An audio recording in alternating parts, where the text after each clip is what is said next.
안녕하십니까? 오늘 저녁 시간으로는 마지막입니다.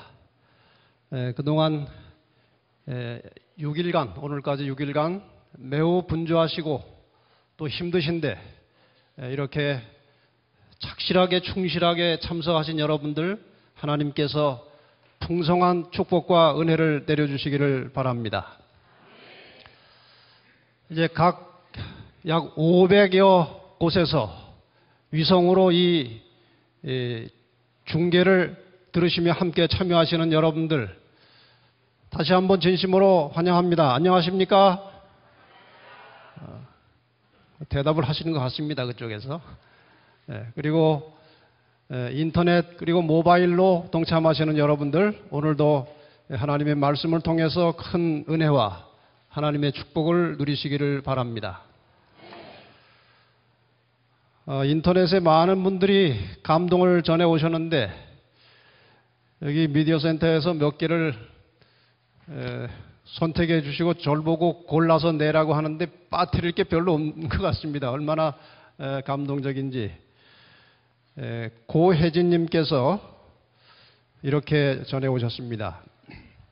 저는 장로교인 친구와 함께 위성전도에 참석하고 있습니다. 사정상 하루만 오겠다던 친구가 지금까지 매일 참석하고 있습니다. 목요일 설교를 들으면서 친구가 갑자기 힘들어했습니다. 목이 뻣뻣해 고개를 가눌 수 없고 설교를 듣고 싶지만 설교에 집중하기가 너무 힘든다고 했습니다. 누군가 하나님의 말씀을 듣지 못하게 방해하는 것 같다고 했습니다. 친구의 마음에 진리의 말씀이 뿌려지자 사단이 두려워 친구를 공격하고 있습니다. 기도해 주시기 바랍니다. 부산 센텀교회 이승규님께서 보내오셨습니다. 가스 차단기 사업과 정보통신 사업을 하고 있는데 사무실에서 직원들과 인터넷을 통하여 목사님의 말씀을 아침 조회 시간에 듣고 있습니다. 하나님을 알지 못하는 이들이 하나님을 알고 교회로 나갈 날이 멀지 않음을 느끼며 마음에 가슴 벅찬 감동으로 다가옵니다. 저 멀리 동북쪽, 영남 앞에 동북쪽 죽변에서 소식이 왔습니다. 매일 하나님의 은혜와 감동의 말씀에 우리의 심령을 울립니다. 저희 교회는 첫날부터 참석한 구도자도 있었지만 날마다 한 명씩 구도자가 혹은 이른 양들이 늘어남을 경험하게 되었습니다. 이것도 성령의 역사시겠죠. 매일 30여 명 모이는데 지금까지 나온 구도자 또 교회를 쉬었다가 다시 나오는 분들 김태인, 박명자, 임기준, 윤복자, 이상랑, 장태호, 최봉란, 황경희 이런 여러분들이 같이 참석하고 계십니다. 마산중앙교회에서 온 소식입니다. 어제 저녁 침례에 대한 강의를 듣고 망설이던 개신교 다니시는 정광우 집사님이 마음을 정하셨습니다. 제 친구 이명순과 성운교회 정광우 집사님 너무 감사합니다. 목사님 때마침 하나님의 성령의 힘으로 변화시켰습니다. 감격의 눈물이 또 은혜 받는 것이 이런 건가요? 할렐루야. 소중한 앞에 장원교회에서는 대형 트럭을 운전하시는 분인데 장거리를 다 없애고 단거리만 왔다 갔다 하시면서 저녁마다 참석을 하셨는데 어젯밤 침례 결심을 하셨답니다. 그 부인은 참석을 못해서 어떻게 할지 걱정인데 이웃 동네에서 동네 사람들이 이단이라고 자꾸 공격을 해서 어려워하는 것 같습니다. 기도 요청합니다. 인천 남목교회 8명이 하나님 백성으로 거듭나게 되었습니다. 그런데 이 중에서 멀리 사할린에서 고국이 그리워 오신 분들이 고국뿐 아니라 우리의 영원한 하늘 본향도 함께 찾았어요. 축하해 주세요. 저희 영도교회에서는 1차 전도회를 통해서 11명의 침례자가 나왔습니다. 이번 위성전도회를 통해서 16명의 침례자가 확정되었습니다. 새로운 구도자도 20분이나 얻게 되었습니다. 저 역시도 피곤한 몸을 이끌고 늦은 시간에 도착한 집에서 머리만 붙이면 바로 잠들 것 같은데 몸은 누워 쉬지만 머릿속은 아직 바쁩니다. 이번 전도회를 통한 귀한 진리 말씀을 어떻게 많은 사람들에게 다시 전할까? CD를 구워서 성당 앞에서 나눠줄까? CD를 구워서 장로교 목사님을 전도하러 가볼까? 많은 생각들로 뜨거운 의지가 불끈불끈 생기고 있습니다. 문경에서 온 소식입니다. 우리 재림교회가 전국적으로 눈물바다가 되는 것 같습니다. 재림교회에 희망이 보이는 것 같습니다. 이런 기별을 부끄러워하고 장롱 속에 숨겨두고 다니다니 말이 안 되죠. 더 많이 연구하시고 더 크게 외쳐주세요. 횡성교회에 많은 분들이 참석하시는데 그중에 정정희 사모님이 하루도 빠지지 않고 나오셔서 이제 결심을 하려고 하는데 일요일교회 다니시던 분이라 얼마나 방해가 심한지 모른답니다. 그래서 동네 아주머니들 피해서 몰래 참석을 하시는데 기도를 부탁합니다. 청주중앙 꼭 소개해 주세요. 이게 꼭 소개해 달라는 데는 또 안 할 수가 없습니다. 주님께서 한 영혼의 절규를 들으시고 하나님께서 만나게 해 주시고 처음으로 금요일 예언전도에 참석한 브룩스 스튜디오 사장님 네 분에게 하나님의 살아 역사하심이 함께해 주세요. 천북교회에서 온 소식입니다. 저는 10년간 오순절교회를 다녔던 신자입니다.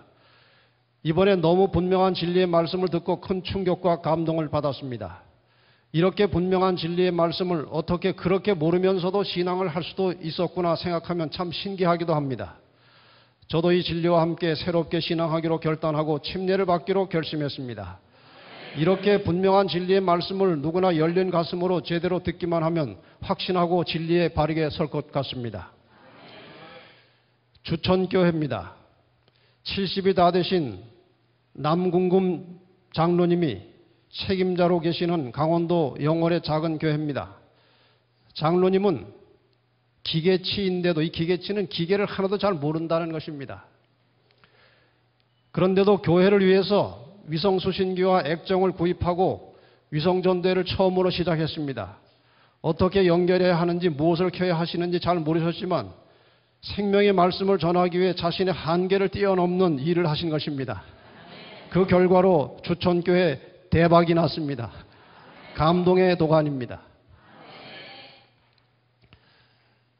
경기도 구리시에 이것은 이 사연이 길어서 줄이겠습니다.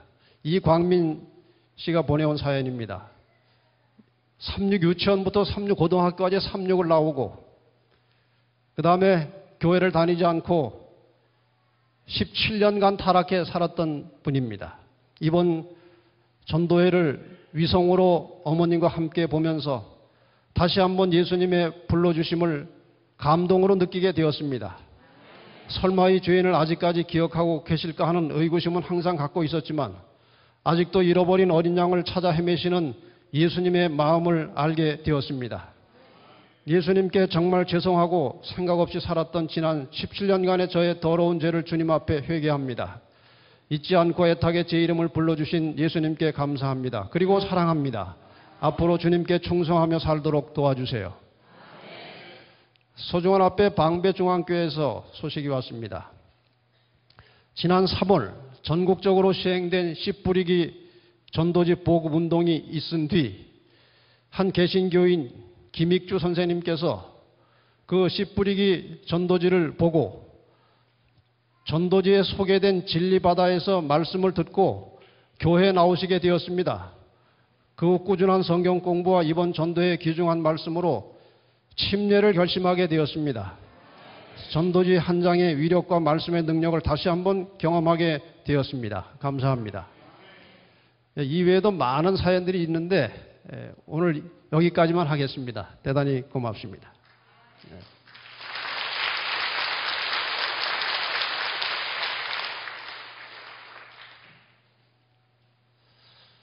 자, 이제 마음이 점점 행복해지셨습니까? 이 하나님 말씀은 깊이 들어가면 들어갈수록 꿀맛이 나는 것입니다. 이 성경에 맛을 붙이고 공부하면 세상에 이거보다 더 재미있는 것은 없습니다. 오늘도 하나님의 말씀을 통해서 우리에게 하나님의 성령의 뜨거운 역사가 일어나게 되기를 바랍니다. 오늘 요한계시록 12장 선악의 4차 대전이라는 제목으로 창세기부터 계시록까지의 모든 선악의 역사를 한꺼번에 정리하고 복습하는 그런 시간입니다. 그동안 혹시 못 오셨더라도 오늘 이 한 시간의 말씀으로 전체를 이해할 수도 있을 것입니다. 혹시 다니엘과 요한계시록을 1장부터 마지막 장까지 상세하게 공부하기를 원하시는 분은 진리 바다에 들어가시면 다니엘과 계시록을 1장부터 마지막 장까지 공부할 수 있고 그 외 다른 많은 성경 공부할 수 있는 자료들이 저 속에 들어 있습니다. 그러니까 공부를 더 하시고 싶은 분들은 들어가서 보시기를 바랍니다. 자, 이제 선악의 싸움의 출발점으로 다시 돌아가겠습니다. 창세기 3장 15절, 우리가 첫날 펼쳤던 성경절입니다. 내가 너로 여자와 원수가 되게 하고, 하나님께서 뱀 사탄에게 여자 교회와 원수가 되게 하고, 너의 후손도 사단의 대리자들도 여자의 후손 예수 그리스도와 원수가 되게 하리니, 여자의 후손은 예수 그리스도는 내 머리를 사탄의 머리를 상하게 할 것이고, 너는 그의 여자의 후손 예수의 발꿈치를 상하게 할 것이니라. 이것이 선악의 싸움의 출발입니다. 이 창세기 3장 15절의 싸움이 계시록 12장에 가면 그대로 나옵니다. 12장 2절, 여자가 아이를 베어 해산하게 됨에 아파서 애써 부르짖더라. 여자가 지금 아이를 낳는다고 하는데 저 아이가 누굽니까? 여자의 후손 예수십니다. 이 여자의 후손이 나오면은 뱀의 어디를 상하게 할 것이라고 했습니까? 머리를 상하게 할 것이라고 했습니다. 그러니까 뱀이 이제 나오자마자 죽이려고 하는 것입니다. 12장 4절, 용이 해산하려는 여자 앞에서 그가 해산하면 아이를 삼키고자 하더니, 정말 아주 긴장감이 감도는 매우 두려운 장면입니다. 여자의 후손이 나오면 이 여자의 후손을 잡아먹으려고 용이 대기하고 있는 것입니다. 이것이 선악의 싸움의 양상입니다. 자, 이제 이렇게 시작된 첫 번째 싸움은 계시록 12장 7절로 9절에 가장 먼저 있었던 선악의 싸움이 나옵니다. 그 선악의 싸움은 하늘에서 전쟁이 있었다고 했고, 미가엘과 사자들이 용으로 더불어 싸웠다고 했습니다. 미가엘과 용이 싸우는 것입니다. 두 번째 싸움은 방금 보았던 성경절입니다. 계시록 12장 4절 5절, 용이 해산하려는 여자 앞에서 그가 해산하면 그 아이를 삼키고자 하더니, 용과 아이가 싸우는 것입니다. 세 번째 싸움, 계시록 12장 13절로 16절에 나옵니다. 용이 자기가 땅으로 내어 쫓긴 것을 보고 남자를 낳은 누구를? 여자를 핍박하는지라. 용과 여자가 싸우는 것입니다. 네 번째 싸움은 계시록 12장 17절입니다. 용이 여자에게 분노하여 돌아가서 그 여자의 남은 자손과 싸우려고 바다 모래에 섰더라. 계시록 12장은 하늘로부터 시작돼서 이 땅에서 맞춰질 선악간의 싸움을 네 단계로 나누어서 설명을 하고 있습니다. 지금 보신 대로 한번 복습을 해보십시다. 첫 번째 싸움은 하늘에서 있었는데 누구와 누가 싸웠다고 했습니까? 미가엘과 용이 싸웠다고 했죠. 두 번째 싸움은 누구와 누굽니까? 용과 아들, 아이가 싸우는 것입니다. 예수. 세 번째 싸움은 용과 여자, 교회가 싸우는 것입니다. 네 번째 싸움은 용과 남은 자손. 오늘 이 네 단계의 싸움을 잘 공부를 하시면 지구 역사를 한꺼번에 공부하는 것입니다. 잘 들어보시기를 바랍니다. 1차 싸움은 하늘에서 있었다고 했습니다. 하늘에서 1차 싸움을 일으킨 장본인은 천사장이었던 루스벨입니다.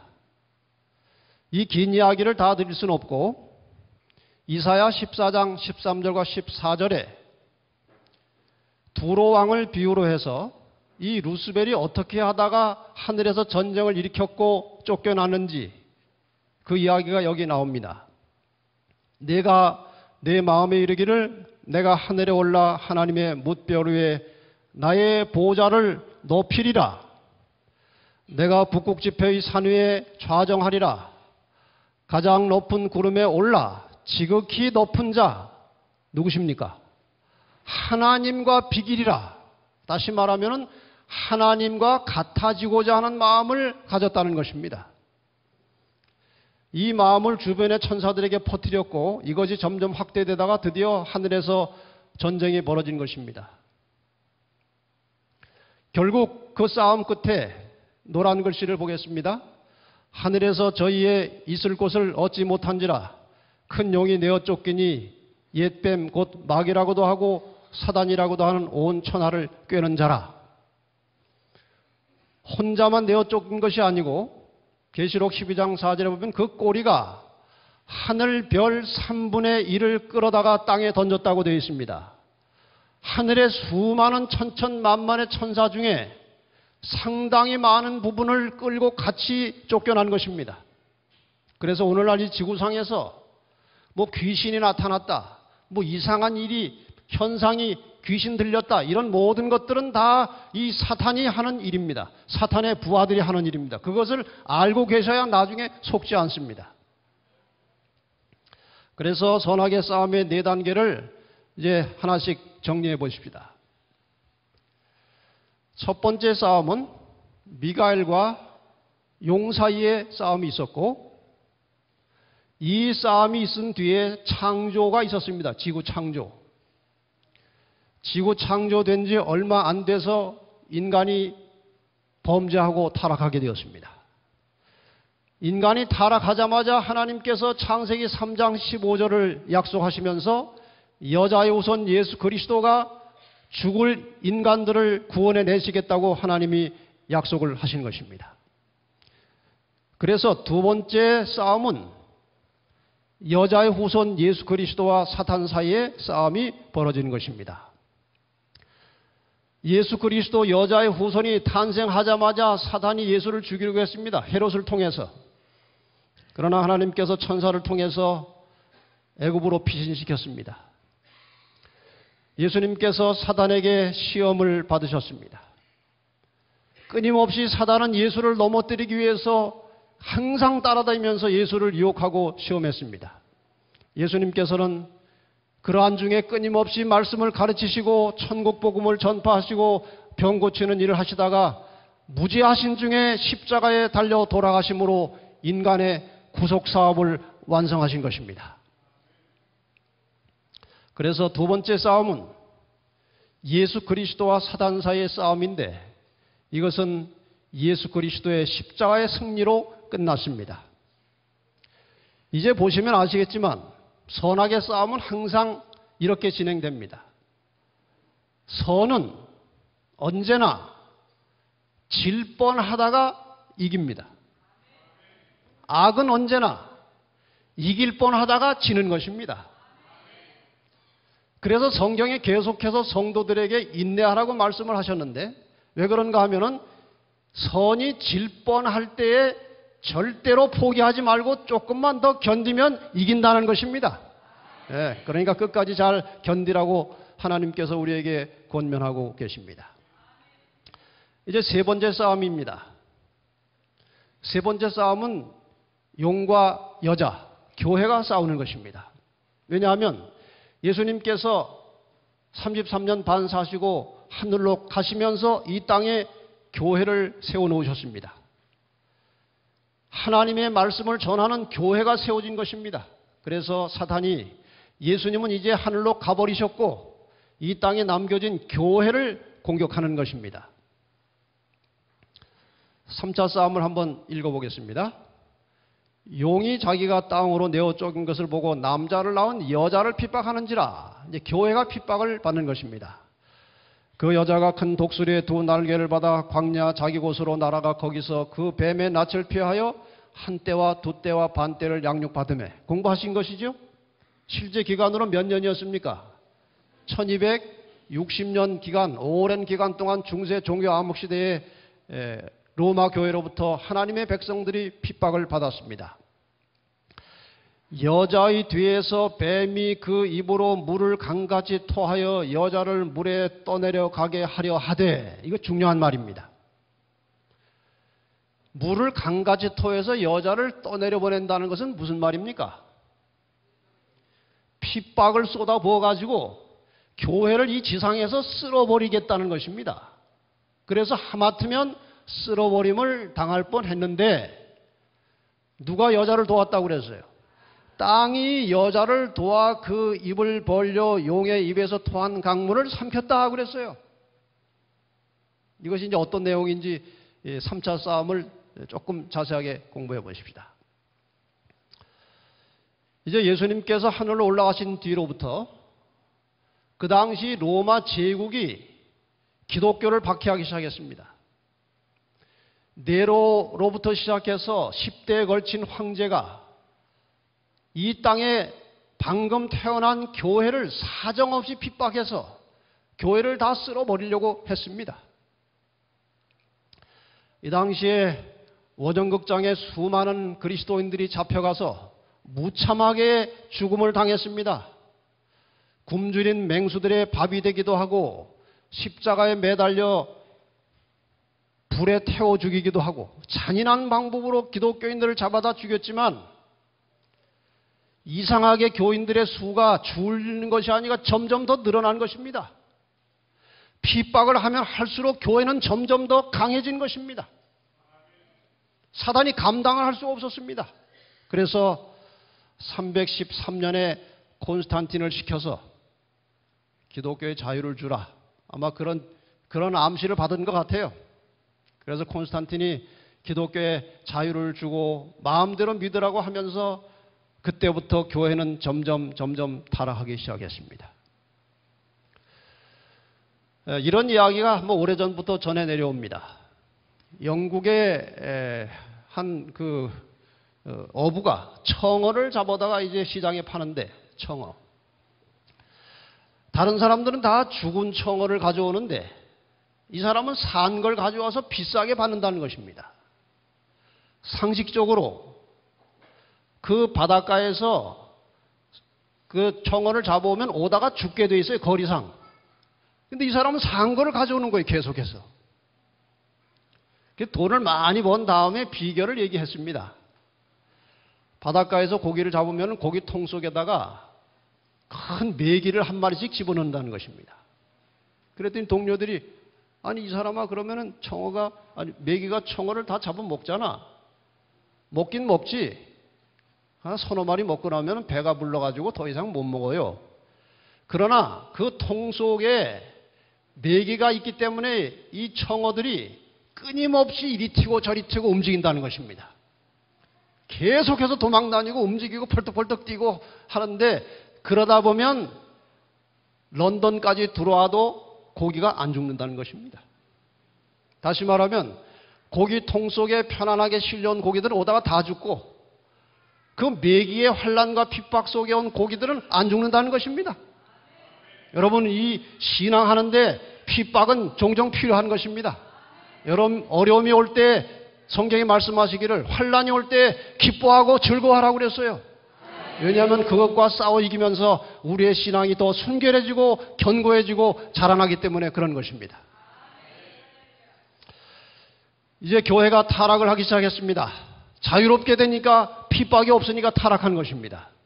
타락한 교회가 드디어 하나님의 백성들을 핍박하기 시작했는데 그것이 538년이라고 이미 배우셨습니다. 이 내용은 이미 공부를 많이 하셨으니까 그림 잠깐 보고 넘어가겠습니다. 538년부터 1798년까지 1260년 동안 중세 종교 암흑시대의 핍박을 교회가 받았습니다. 1517년에 종교개혁이 일어났지만 종교개혁이 일어난 지 얼마 후에 제수이트라는 조직체가 만들어져 가지고 종교개혁의 세력을 박멸하기 시작했습니다. 그래서 종교개혁이 잘 돼 나가다가 여러 많은 어려움에 직면하게 되었어요. 그래서 청교도들이 영국에서 견디다 못해서 네덜란드로 이제 피신해 갔습니다. 그런데 네덜란드에서도 견딜 수 없어가지고 드디어 1620년 청교도들이 배를 타고 건너와서 도착한 곳이 어디입니까? 그것이 미국입니다. 땅이 여자를 도왔다고 하는 것은 1620년에 청교도들이 미국으로 이주해 들어가서 이쪽 유럽에서 하마터면 다 쓸어버림을 당할 뻔했던 개신교회가 미국에 가서 거대한 개신교 국가로 다시 발전을 하게 된 것입니다. 그래서 땅이 여자를 도왔다는 것은 이 청교도들이 미국으로 이주해 들어가서 교회가 살아났다는 것입니다. 물을 강가지 토해서 쓸어버리려고 했는데 청교도들이 미국 가서 다시 살아났다 이것입니다. 이해가 되시죠? 혹시 기억나시는지 모르겠습니다. 계시록 13장에 두 마리 짐승이 있었는데 첫 번째 나온 복합 짐승은 어디에서 나왔습니까? 바다에서 나왔죠. 두 번째 양같이 생긴 짐승은 미국을 상징하는 것인데 어디서 나왔어요? 땅에서 나왔다고 했죠. 이 땅이 여자를 도왔다는 것이 바로 그것입니다. 미국을 말하는 것입니다. 자, 이렇게 해서 세 번째 싸움이 끝납니다. 교회를 세상의 세력이 공격을 하는데 1차적으로는 로마 제국이 공격했고 2차적으로는 로마 교회가 공격을 했지만 교회는 여전히 살아남았고 1798년 교황이 몰락함으로 세 번째 싸움이 끝났습니다. 여기까지는 과거의 역사입니다. 이제 네 번째 싸움, 남은 자손과 용의 싸움은 우리와 관계된 것입니다. 그래서 좀 상세하게 공부를 해야 되겠습니다. 계시록 12장 17절은 대단히 중요한 성경절입니다. 우리 같이 한번 읽어볼까요? 시작. 용이 여자에게 분노하여 돌아가서 그 여자의 남은 자손 곧 하나님의 계명을 지키며 예수의 증거를 가진 자들로 더불어 싸우려고 바다 모래 위에 섰더라. 자, 과연 계시록 12장에 예언된 여자의 남은 자손은 누군가 하는 것입니다. 여러분 남은 자손 되고 싶으십니까? 오늘 저녁에 잘 들으셔야 남은 자손이 무엇인지 깨닫고 남은 자손에 들어올 수가 있는 것입니다. 제가 바라기는 오늘 이 자리에 참석하신 분들 그리고 각 곳에서 위성으로 방송을 들으시는 이 세미나에 참여하시는 모든 분들 인터넷으로 모바일로 이 기별을 듣는 모든 분들이 마침내 남은 자손이 되시기를 바랍니다. 이제 이 말씀을 한번 풀어보십시다. 네 번째 단계는 남은 자손에 대한 것입니다. 계시록 13장의 두 짐승, 교황권과 미국이 이제 하나님의 남은 자손들을 마지막 시대에 공격해 올 것입니다. 그리고 계시록 14장에 나타난 남은 자손 14만 4천 이들은 이 세상을 향해서 하나님께서 주시는 마지막 경고의 기별 새 천사의 기별을 전파하게 될 것입니다. 과연 이것이 어떤 모양으로 전개될 것인지 한번 보십시다. 일단 남은 자손이 어떻게 해서 형성되는지 역사적 과정을 좀 보겠습니다. 종교개혁이 구교로부터 시작되었습니다. 천주교에서 이제 성경대로 하자고 새롭게 시작된 운동이 종교개혁입니다. 최초로 그전에도 물론 개혁 사업이 있었습니다만은 이제 공개적으로 제대로 시작된 시점을 1517년 루터로부터 시작합니다. 루터는 성경의 권위와 믿음으로 구원받는 것을 주장하고 구교로부터 나왔습니다. 다시 1520년에 루터파로부터 개혁주의가 나와서 또 성서와 교회와 장로를 이제 주장하는 가르치는 그런 개혁주의가 나왔습니다. 개혁주의로부터 다시 1525년에 재침례파가 파생돼 나왔습니다. 정교 분리를 주장하는 교파였습니다. 개혁주의에서 다시 1534년 성공회가 파생돼 나왔고, 성공회는 회심과 속죄와 재림을 강조하는 교파였습니다. 다시 개혁주의로부터 1560년에 장로교가 파생돼 나왔고, 장로교는 하나님의 주권을 강조하고 장로 제도를 자리 잡은 교파입니다. 1612년에 성공회로부터 침례파가 또 빠져나왔습니다. 이들은 침례를 주고 성만찬 예식을 하고 유아 세례를 거부하는 그런 또 성서적 교리를 찾아낸 것입니다.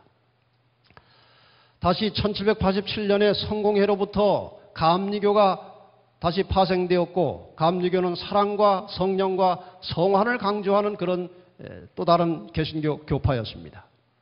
이렇게 나눠지기 시작한 개신교 교파가 점점 많아졌는데, 지금 개신교 교파가 몇 개쯤 되는 줄 아십니까?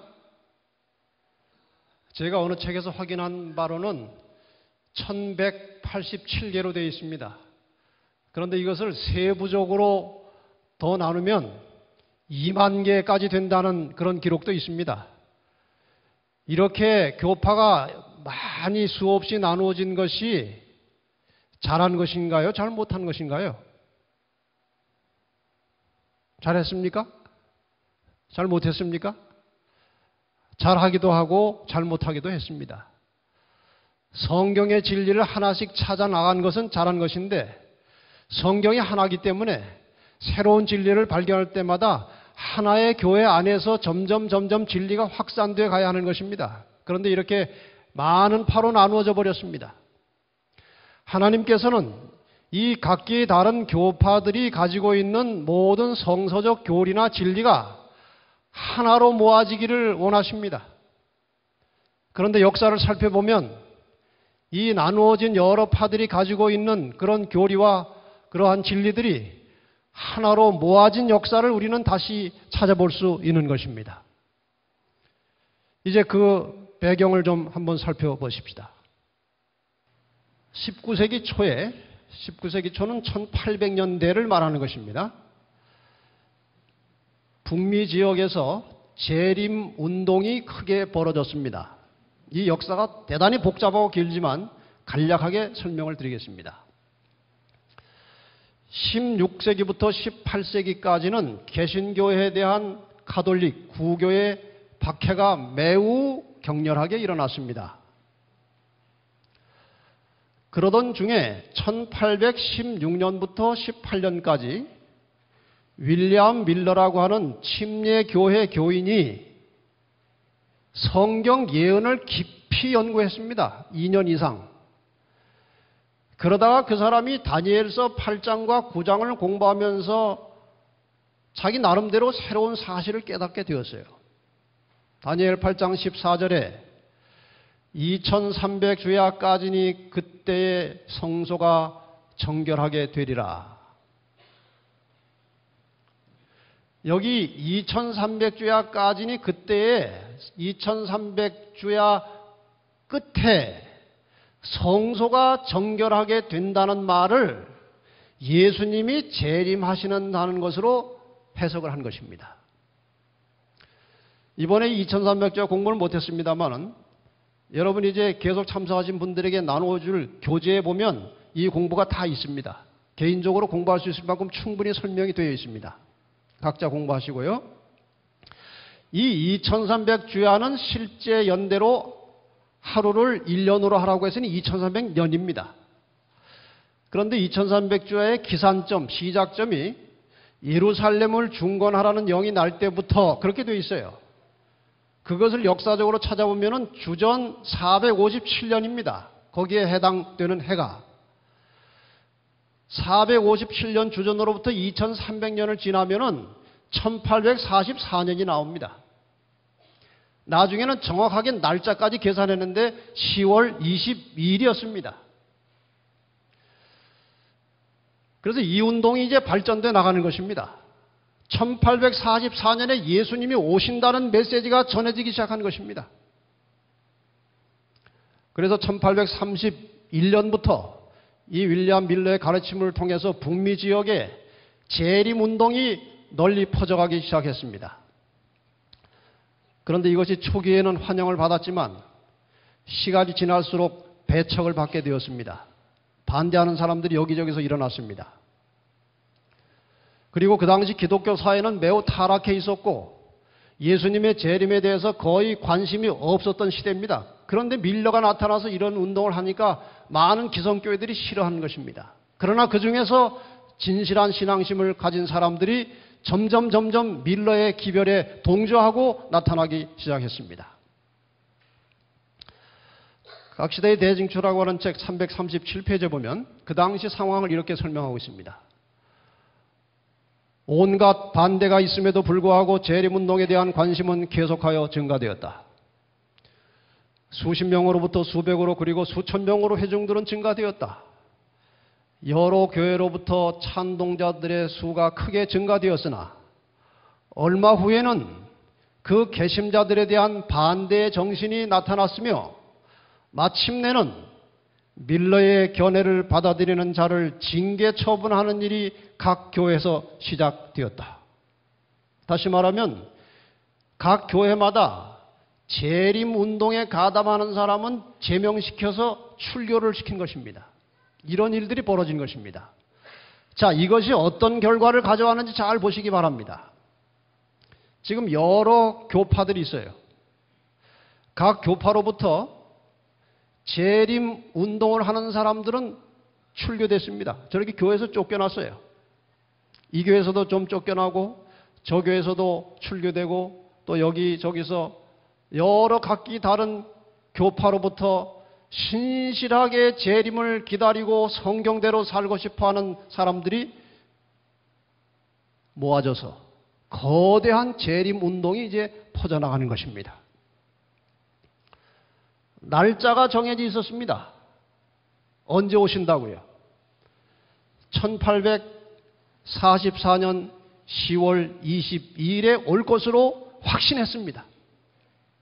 그래서 재림운동을 하던 사람들은 1844년 봄에 밭에 씨를 뿌리지 않았다고 했습니다. 왜 그랬습니까? 추수하기 전에 주님이 오실 것이기 때문에. 재산은 다 처분해서 10월 달까지 먹을 것만 남겨놓고 다 복음 사업에 투자했습니다. 그만큼 확신을 했어요. 왜냐하면 이 밀러가 풀어오는 2300주야를 그 당시 신학자들도 그것을 반박하지 못했다고 했으면 정확하게 풀어놓은 것입니다. 그런데 마지막 적용을 잘 못했던 것입니다. 과정은 정확했어요. 드디어 1844년 10월 20일이 왔습니다. 아침에 태양이 떠오르는데 어제하고 똑같은 것이 떠오릅니다. 이게 이제 서서히 중천으로 지나가는데 아무런 나팔 소리도 안 나고 조짐이 없는 것입니다. 이것이 해가 넘어가는데도 주님은 안 오셨어요. 이제 긴장이 시작됐습니다. 그 당시 하루가 지나는 밤 12시 괴종식의 종소리가 울렸는데도 주님은 오시지 않았습니다. 드디어 이들은 대실망을 경험하고 좌절하고 낙담하고 낯을 들고 다닐 수가 없었습니다. 얼마나 창피한지. 그런데 왜 하나님께서 이 일을 그냥 두셨느냐 하는 것입니다. 무슨 이유가 있을 것입니다. 이 사람들이 어느 정도 실망했었느냐를 알려주는 몇 가지 일화가 있습니다. 이것이 그 당시 재림 운동하던 사람들이 상당수가 이 널찍한 바위 위에서 하늘을 쳐다보고 재림을 기다렸다고 하는 승천바위입니다.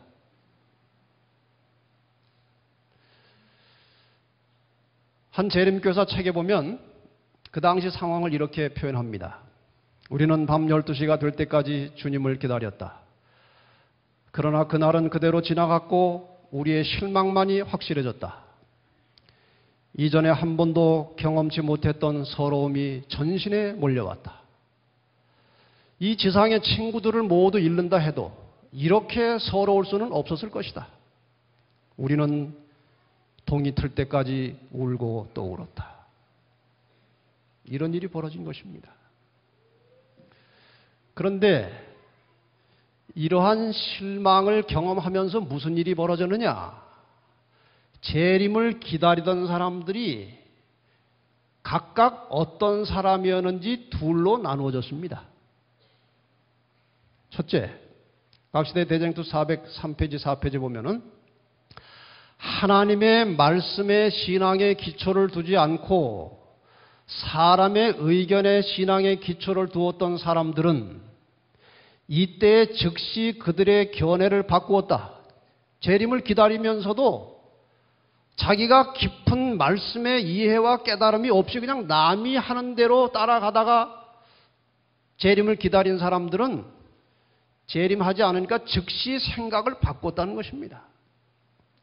의지가 박약하고 겁이 많은 자들은 조롱하는 자들과 합세하여 그 전에 자기들을 조롱하던 자들과 같이 합세해서 다시는 두려워하거나 재림을 기대할 필요가 없다고 주장하였다. 그런 무리가 있었습니다. 그러니까 재림이 없으니까 먼저 조롱하던 자들한테 가서 내가 거기 잠깐 가긴 갔었지만 나도 뭐 솔직히 그렇게 믿은 건 아니야. 그러면 그렇지 그럴 리가 있나 이러면서 이제 떨어져 나갔다는 것입니다. 그러나 열성 있고 진실한 신자들은 그리스도를 위하여 모든 것을 버리고 전보다 그리스도 앞에 더욱 가까이 나갔다. 그들은 그들이 확신한 그대로 세상의 최후의 경고를 하였다.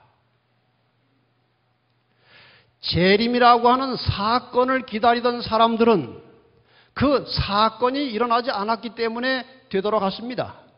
그러나 예수님을 진심으로 사랑하고 예수님을 기다리던 사람들은 그분이 분명히 오실 것이기 때문에 포기하지 않고 다시 그리스도에 더욱 가까이 나가서 재림을 기다리고 전하는 사람들이 되었다 이것입니다.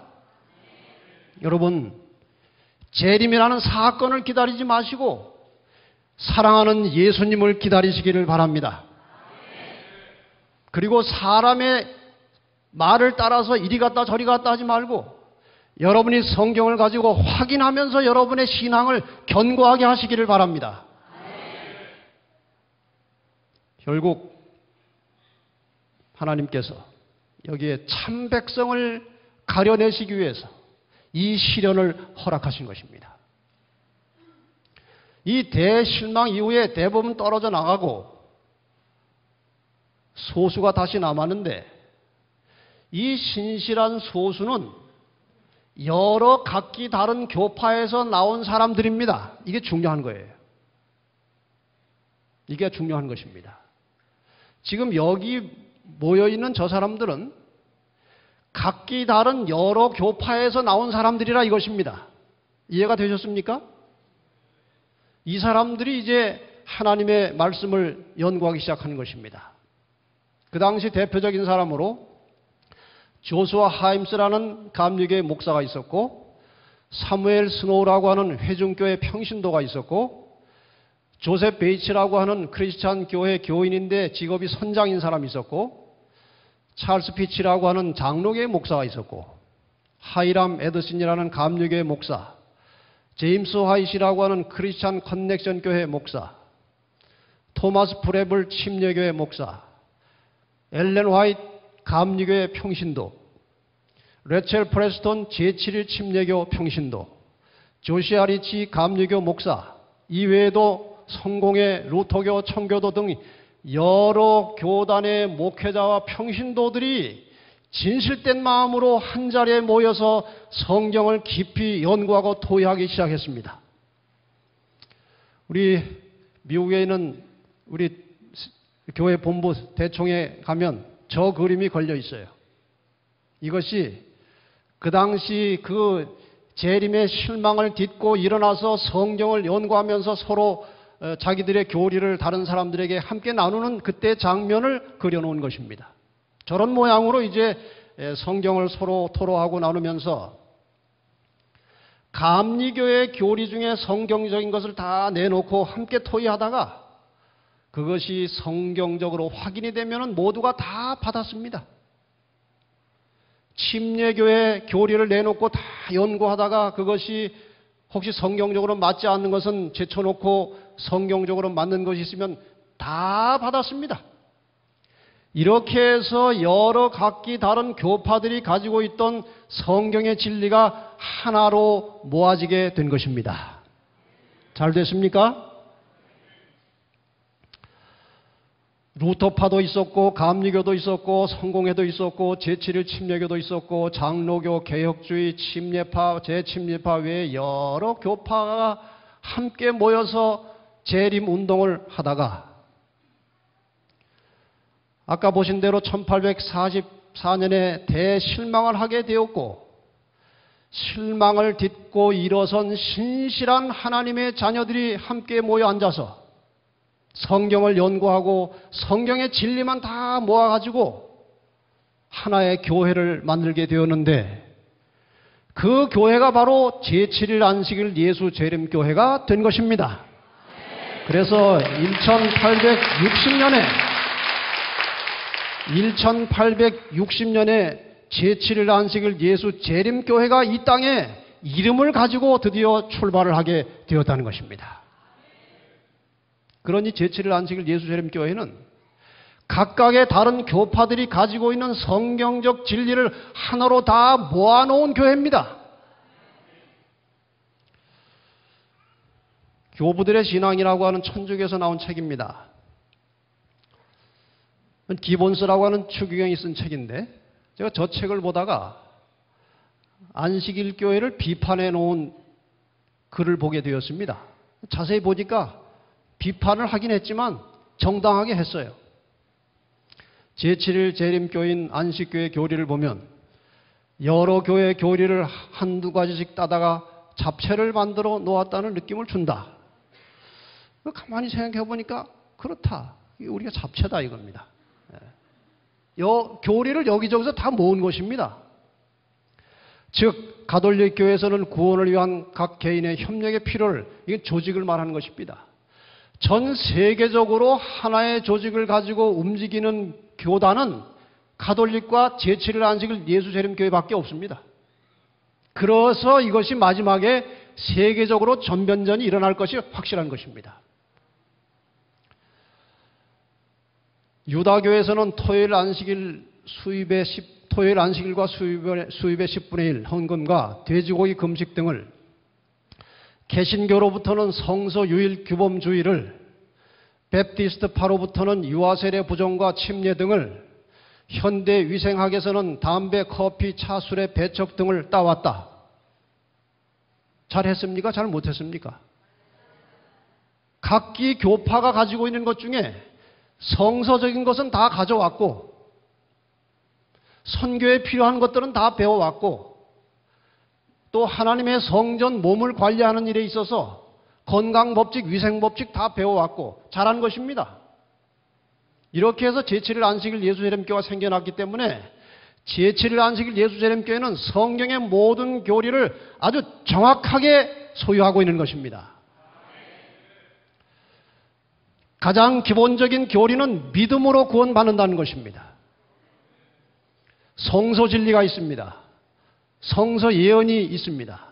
영혼 멸절설, 건강 기별, 재림과 부활에 대한 확신, 십계명과 안식일, 교육과 가정 문제, 침례,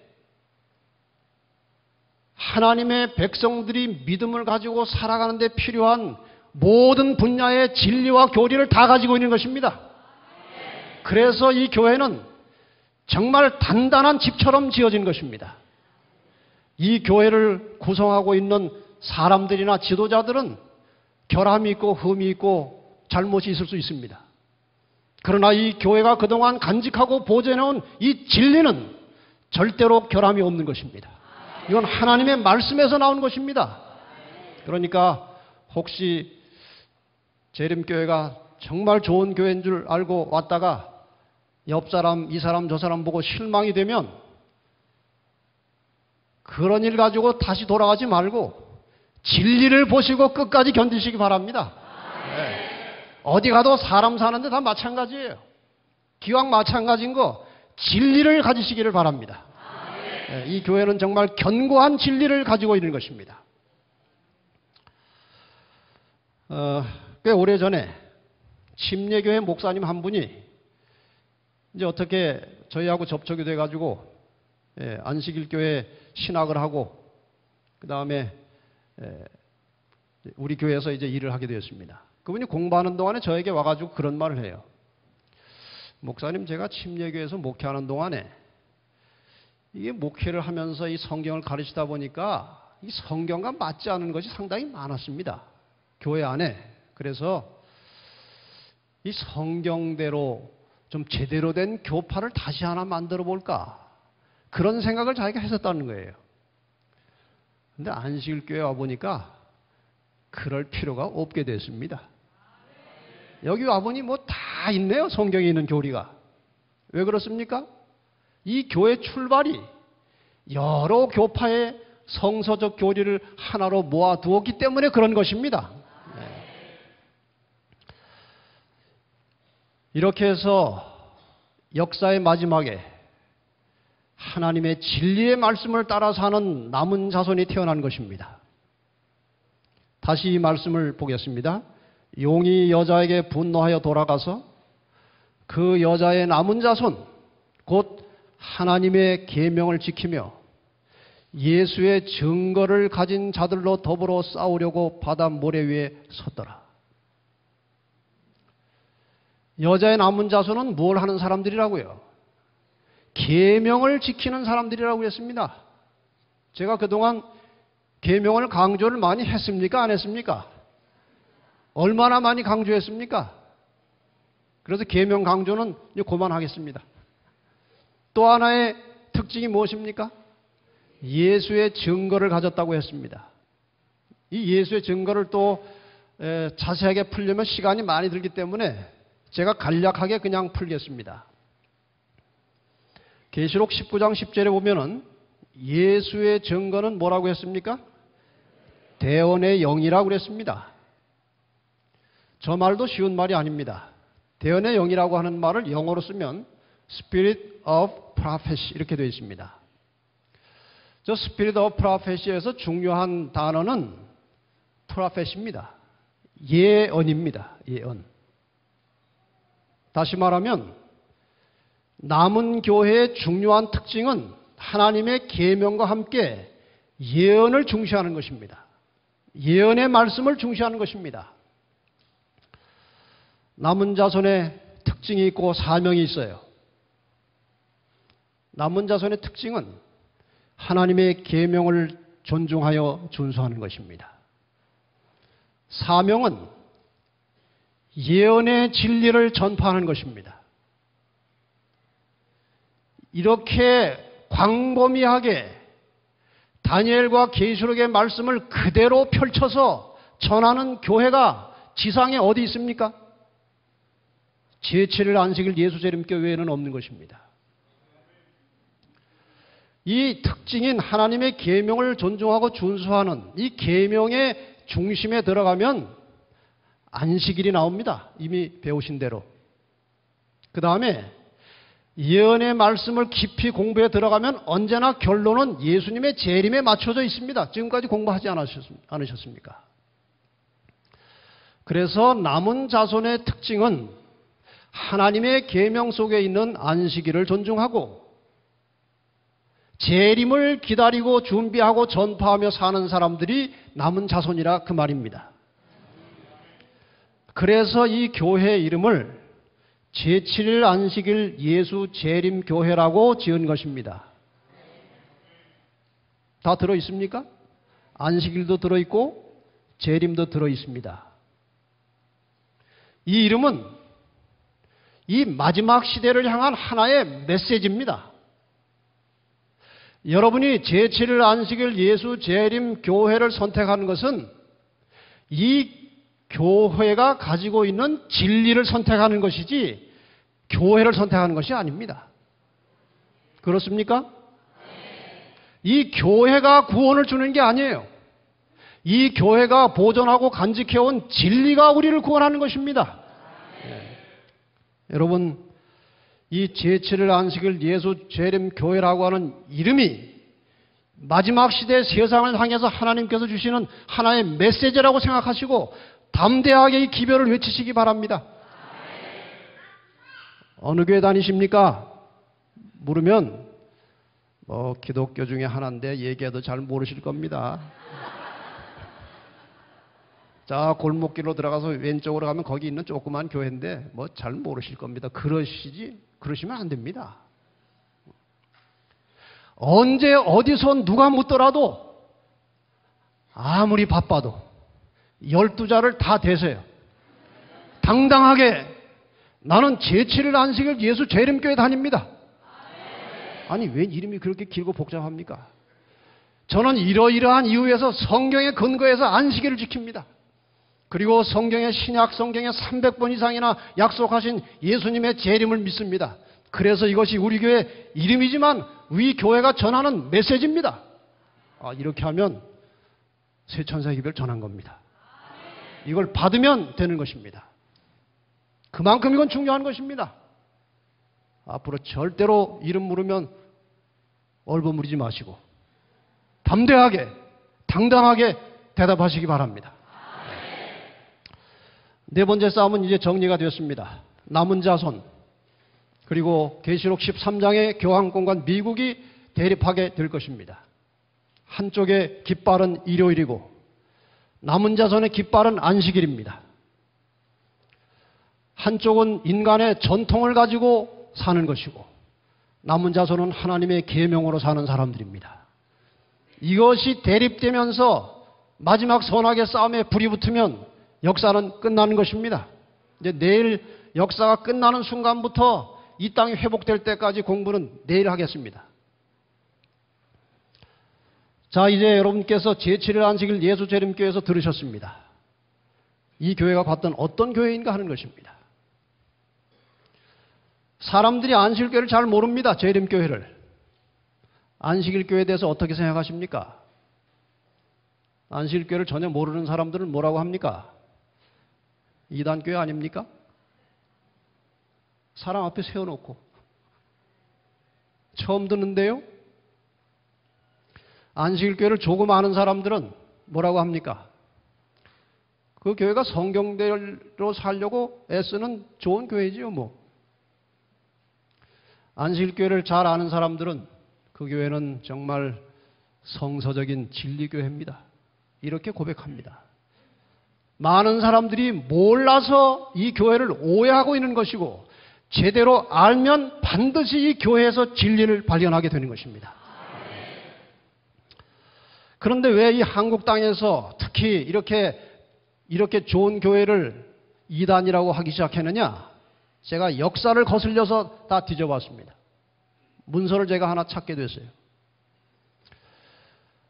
1997년 3월에 발행된 사이비 이단 연구 보고서, 대한예수교 장로회 총회 사이비 이단 문제 상담소에서 발행한 것입니다. 여기 이렇게 되어 있습니다. 총회 회의록에 가장 먼저 등장하는 사이비 이단에 대한 기록은 안식교이다. 안식일교가 1904년에 우리나라에 들어왔습니다. 당시에는 예수 재강림 제7일 안식회라고 기록되어 있으며 한꺼번에 40명의 교인이 이 안식회로 옮겨가는 일이 있을 정도로 심각한 문제거리였다. 제4회 총회, 1915년에 있었던 4회 총회, 경기 충청노회에서 예수 재강림 제7일 안식회라는 회에 유혹을 받아 그 교회 교리를 옳다는 자도 있고 그 회로 가는 자도 있는데 그 교우를 어찌 처리하여 좋을지 묻는 건의를 했다. 총회에서 이제 그걸 물은 것입니다. 경상노회가 제5회 총회에 올린 보고서에 의하면 특별한 사건으로 울릉도의 40명 교인이 안식회로 갔사오며 라는 충격적인 일이 발생하는 등 상당한 후유증을 겪은 모양이다. 1915년 16년 당시에 교인 40명이라면 엄청난 손실이 아닐 수 없다. 여러분, 이 개신교회가 제7일 안식일 예수 재림교회를 이단으로 몰아붙이기 시작한 출발은 이것입니다. 1904년에 재림교회가 들어와서 지금 여러분이 배우고 있는 이러한 교리를 그때 이미 배웠습니다. 그때 많은 사람들이 이 제7일 안식일 예수 재림교회가 올바른 진리라고 판단이 돼서 많은 사람들이 안식일교회로 넘어왔습니다. 여기 보신 대로 울릉도에서는 40명이 통째로 교회를 안식일교회로 바꾸는 것입니다. 이런 일들이 자꾸 벌어지니까 이것을 방지하기 위한 수단으로 응급조치한 것이 이단이라는 딱지를 붙여놓은 것입니다. 이것이 점점 깊어져 가지고 오늘 이러한 세상이 된 것입니다. 그 지회 사무실에 어떤 복잡한 연유로 개신교 목사 두 분이 찾아왔습니다. 우리 지회장님과 권정혜 목사님하고 이렇게 같이 대화를 나누게 됐어요. 조금 이렇게 대화가 통하고 친해졌을 때 한 말이 이것입니다. 안식일교회 이단 아닌 거, 성경적으로 이단 아닌 거 우리가 잘 압니다. 솔직히 말하면 우리 목사들 중에도 안식일 동호회 만들어가지고 자기들끼리 모여서 안식일 지키는 목사들도 있습니다. 그러나 정치적으로는 이단이 아니라고 할 수 없습니다. 이게 무슨 뜻입니까? 이단이라고 해도 자꾸 안식일교회로 가는데 안식일교회가 이단이라고 하지 않으면, 이단이 아니라고 하면 감당할 수 없는 것입니다. 지금 이 교회를 구성하고 있는 거의 3분의 1 이상은 다른 교회에서 개혁해서 오신 분들입니다. 그래서 이단이라는 딱지는 재림할 때까지 절대로 떼지 못하는 것입니다. 상황이 이런 것입니다. 세계적인 종교학자 월터 마틴이라는 사람이 있습니다. 제가 이상구 박사님하고 얘기하다 보니까 이분이 지금은 돌아가셨지만 꽤 오래전에 위마에 이분이 오셔가지고 그 당뇨병 치료를 받으셨대요. 근데 이분이 이상구 박사님과 대화하다가 그 영혼불멸에 대한 설명을 듣고 완전히 뒤집어져 가지고 당신이 내 신학 체계를 지금 무너뜨리고 있습니다 그러더래요. 그러나 이 사람은 유명한 학자입니다. 세계적으로. 이 사람이 안식일교회를 7년 동안 연구해가지고 제7일 안식일 예수 재림교회에 관한 진실이라는 책을 썼습니다. The Truth About Seventh-day Adventist. 이 서문의 반하우스라는 사람이 이렇게 썼습니다. 제7일 안식일 예수 재림교회에 대해 연구한 결과 마틴과 나는 재림교회가 반기독교적인 이단 종파가 아니라 진실한 그리스도인 단체라는 결론에 이르렀다. 7년 동안 연구해보니까 이단이 아니라는 것입니다. 세계적으로 권위 있는 문서들의 기록을 봅시다. 옥스포드 기독교회 사전에 보면 안식일교회를 이렇게 설명합니다. 그들은 성경이 신앙과 행실의 모호한 규칙을 제공하며 그리스도의 재림이 임박하였음을 믿는 충실한 개신교 단체라고 말합니다. 종교사전 1994년 판에 보면은 비록 어떤 기독교인들은 그들을 이단이라고 비난하나 그들의 신학은 본질적으로 정통이다. 영국 백과사전에는 재림교인들은 모든 기독교인들이 지니고 있는 기본 신앙을 똑같이 가지고 있고 신구약 성경의 권위를 받아들인다. 솔직히 말하면 제7일 안식일 예수 재림교회 교인들만큼 성경을 확실하게 믿고 재림을 믿는 사람들이 없습니다. 정통 중에 정통입니다. 이단인데 잘 해보니까 이단이 아니더라. 그게 아니고 제7일 안식일 예수 재림교회는 성서적으로 정통 중에 정통입니다.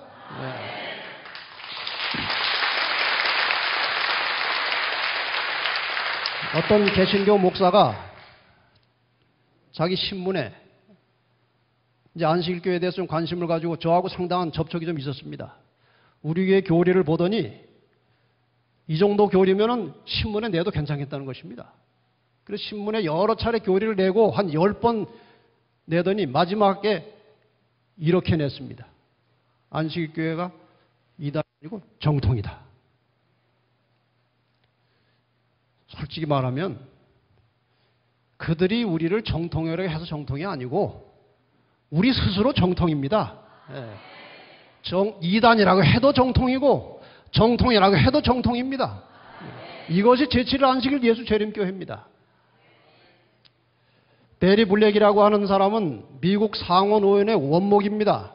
이 사람이 제7일 안식일 예수 재림교회 목사입니다. 상원 원목이면 미국 상원 전체의 신앙적 책임자입니다. 대단한 분입니다. 27년간 해군 군종감으로 일했고 190개의 다른 종파 1000명의 군목들을 지도 감독하던 사람입니다. 안식일 교인인데 2009년 1월 20일 오바마 취임식 기념 오찬 기도를 대표적으로 한 사람이에요. 이 사람이 안식일 교인입니다. 패드릭 앨런이라는 제7일 안식일 예수재림교회 목사는 2009년 1월 13일 중남미 자메이카의 총독으로 임명이 됐습니다.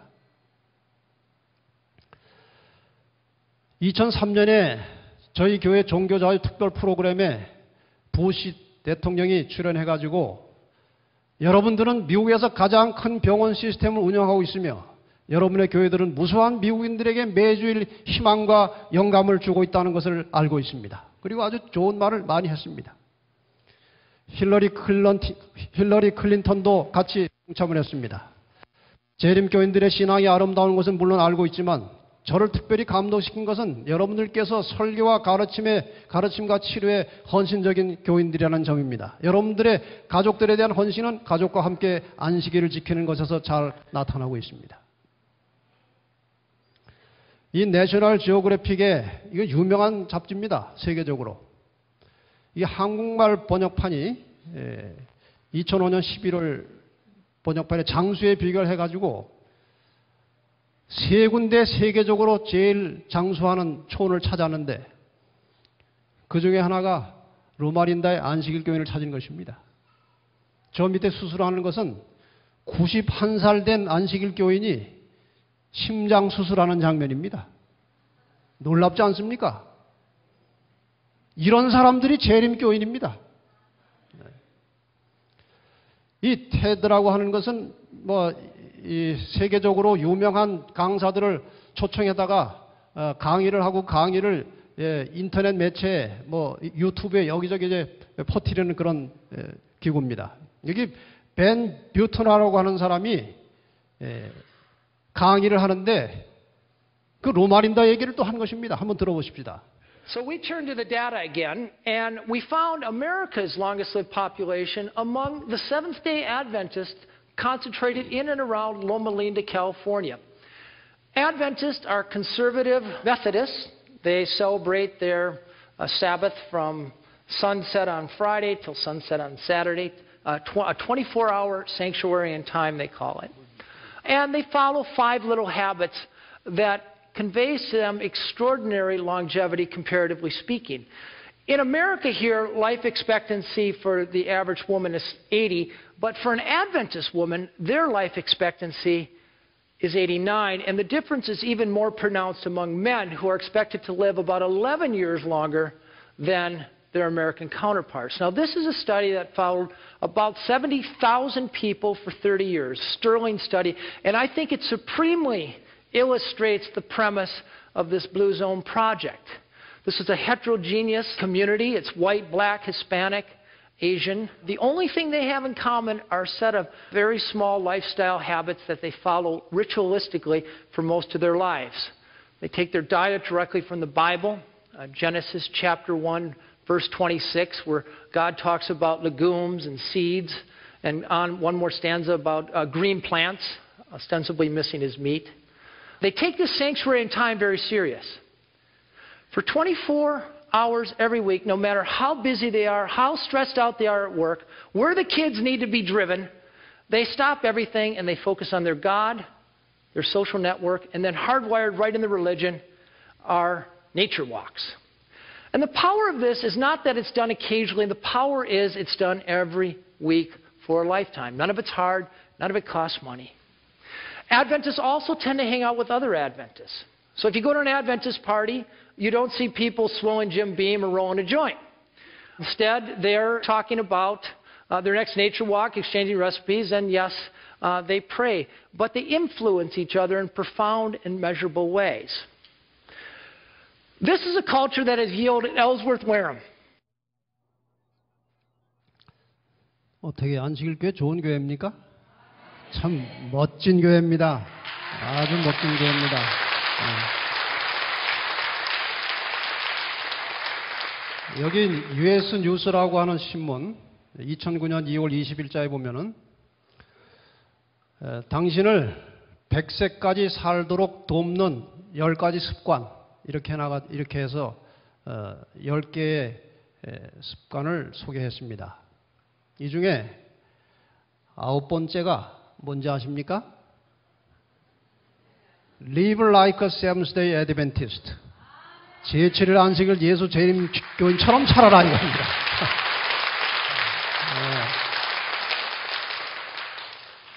얼마 전에 나온 뉴스윅입니다. 2011년 4월 10일자입니다. 몇 달 안 됐죠. 여기에 또 오래 사는 방법에 대해서 과학적으로 연구한 결과가 나왔습니다. 4가지를 대표적으로 꼽고 있습니다. 저기 두 번째 그림을 익숙합니까? 두 번째 그림. 내용은 이것입니다. 당신이 여자면 오래 살 수 있다는 것입니다. 여자분들 축하합니다. 오래오래 사십시오. 두 번째, 당신이 안식일 교인이면 장수한다는 것입니다. 세 번째, 당신의 어머니가 당신을 25살 전에 낳아야 당신이 건강하다는 것입니다. 여기 여청년들 잘 알아서 하십시오. 당신은 공해가 없는 곳에서 살아야 한다. 이 4가지를 꼽았습니다. 그 4가지 중에도 안식일 교회가 들어간 것입니다. 여러분, 안식일 교인 되기를 주저하지 마시고 선택하시면 복입니다. 복이에요. 제가 이것은 시간상 좀 넘어가겠습니다. 자, 드디어 결론을 좀 만들어 보십시다.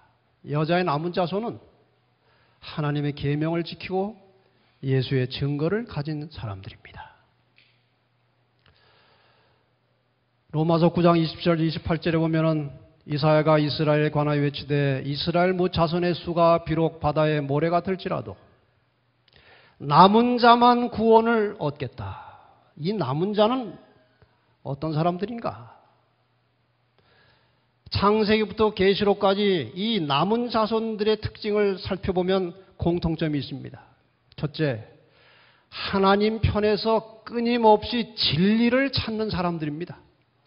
여러분, 진리를 찾으시기 바랍니다. 찾으면 하나님께서 찾게 해 주실 것입니다. 두 번째, 하나님의 법 말씀을 존중하는 사람들이고 현재 주어진 빛 진리를 따라서 순종하고 사는 사람들이에요. 지금 현재 주어진 빛을 따라 살지 못하면 더 이상 밝은 진리의 빛이 오지 않습니다. 돈 1,000원을 주어서 1,000원을 제대로 못 쓰는 아이에게 10,000원을 주겠습니까? 줄 수 없어요.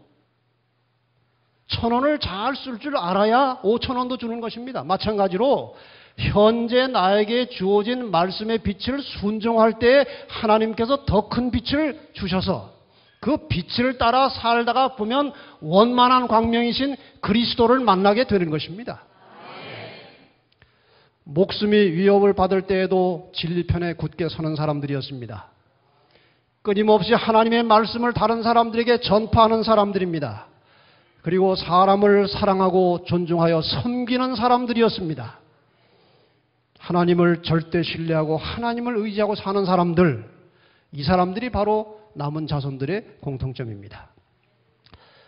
이제 계명을 존중하여 지키는 재림 성도들에게 제가 주님의 질문을 드리겠습니다. 내가 나를 사랑하느냐? 요한복음 14장 15절에 너희가 나를 사랑하면 나의 계명을 지키리라. 다시 말씀하시기를 요한복음 15장 12절에 내 계명은 곧 내가 너희를 사랑한 것 같이 너희도 서로 사랑하라 하는 이것이니라. 계명을 지키는 것은 단순히 토요일에 교회 가는 것이 아니고 그것을 훨씬 넘어서 사람을 진심으로 사랑하는 사람이 계명을 지키는 사람들이라는 것입니다. 이것이 얼만큼 중요하냐? 요한일서 3장 14절에 우리가 형제를 사랑함으로 사망에서 옮겨 생명으로 들어간 줄 알거니와 사랑치 아니하는 자는 사망에 거하느니라. 우리가 사랑할 때 함께 생명에 들어가는 것입니다. 저는 온 한국의 재림교회 성도들이 먼저 피차 간에 서로 사랑하게 되기를 바랍니다. 그것이 바로 생명 안에 들어있는 증거가 되는 것입니다.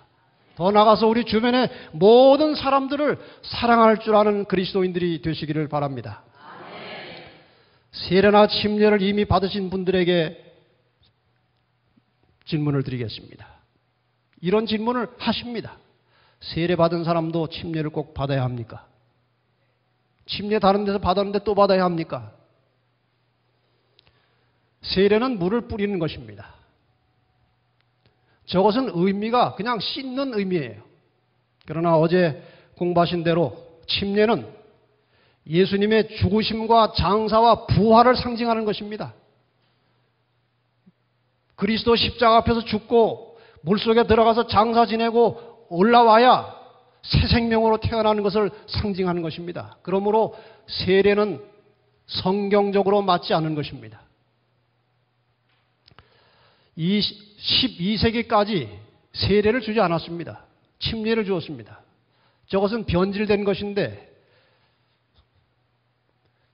중세 종교 암흑시대 동안에 12세기 십자군 전쟁 시에 십자군에 나갈 군인들은 다 교인이라야 합니다. 십자군이니까. 모아놔서 교인 아닌 사람들 모아다가 침례를 일일이 줄 수가 없기 때문에 뿌린 것입니다. 이것이 변질된 것입니다. 그래서 오늘날 교회에서 주는 세례는 성경상 의미도 맞지 않은 것입니다. 그래서 침례를 받는 것입니다.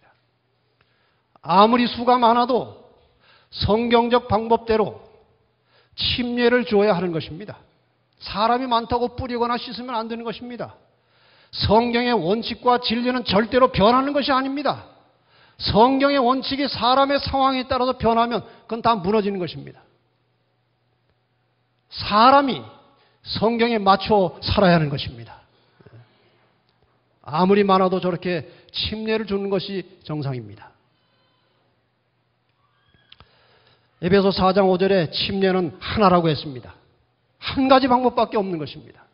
그러니 혹시 세례를 받고 고민하신 분들 계시면 성경 말씀대로 따라서 하시기를 바랍니다.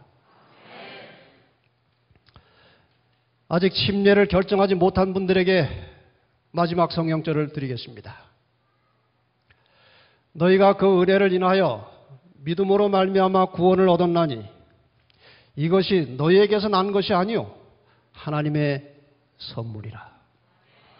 여러분, 침례를 받을 때 내가 뭘 잘해가지고 공을 세워서 받는 것이 아니고 침례 받을 때는 하나님께 선물 받듯이 받는 것입니다. 그러니까 너무 크게 고민하지 마시고 선물을 받고 감사한 마음으로 하나님께 순종하고 사는 되는 것입니다. 끝으로 빌립보 4장 6절 7절 말씀을 다 같이 한번 읽어보십시다. 시작. 아무것도 염려하지 말고 오직 모든 일에 기도와 간구로 너희 구할 것을 감사함으로 하나님께 아뢰라. 그리하면 모든 지각에 뛰어난 하나님의 평강이 그리스도 예수 안에서 너희 마음과 생각을 지키시리라. 침례를 받고 나서 다 하나님께 맡기시고 그분을 의지하고 살 때 우리 마음속에 평강이 영원한 생명이 이르러 올 것입니다.